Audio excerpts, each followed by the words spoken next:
รีบไปจนได้พวกแก2 ตัวเฝ้าที่นี่ด้วย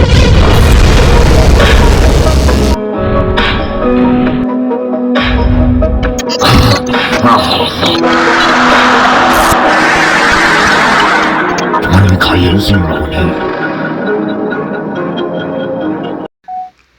สำหรับใครก็ตามที่ดูมาถึงครึ่งหลังเลยแล้วก็ถือว่าโชคดีไปนะเพราะใครตั้งใจดูมากจนถึงท้ายคลิปนี่วันนี้เป็นวันที่ดีวันนี้คือวันเกิดของเจ้าของช่องหรือวันเกิดของผมเองนั่นแหละวันนี้เป็นวันที่ดีแล้วผมก็จะร้องเพลงนี้มาให้ด้วย Happy birthday to you Happy birthday to you Happy birthday Happy birthday Happy birthday to you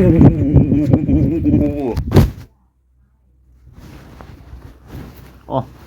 โดนถือว่าจบแค่นี้แล้วกันนะ